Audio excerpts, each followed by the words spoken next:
Siyempre dahil walang pasok, wala muna tayong a day of my life as a teacher. Pero ito, kwento muna ako.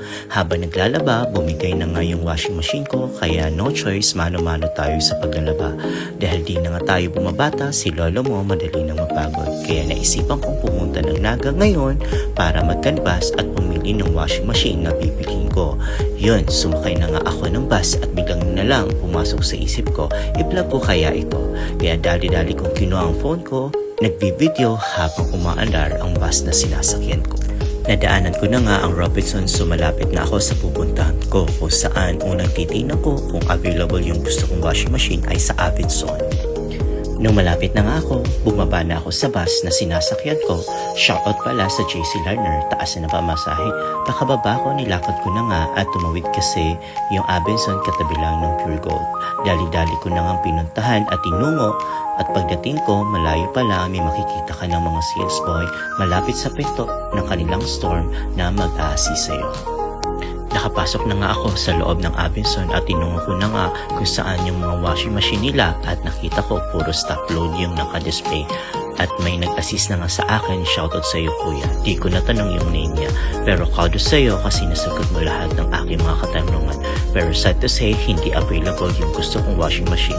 According kay kuya, pre-order daw, baka mga Friday pa daw dumating. Ang dami-dami ko ng mga lapahin, mag-aantay pa ba ako ng Friday? Haha! Yun, tinanong ko din si kuya kung sa lahat ba ng Robinson is available yung gusto ko. Sabi niya, hindi daw, pero pre-order din daw.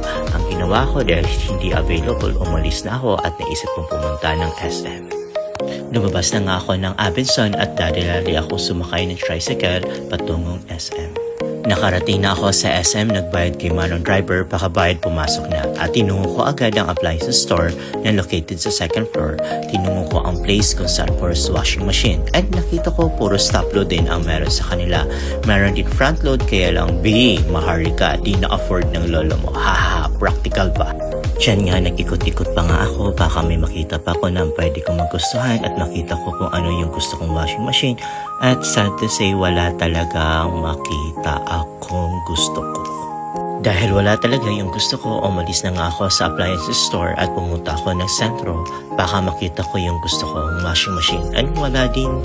And biglang pumasok sa isip ko, why not try at Robinson? Then sumakay ako sa jeep, then pumunta ng Robinson. Nang makarating na nga ako ng Rob, punta agad ako sa appliances store at na-amaze ako dahil meron sila. Nang makita ko nga meron sila, kinausap ko agad yun kasi sa akin at sinabi kong bibilhin ko na.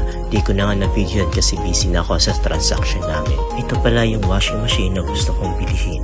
Hanggang sa muli. Bye!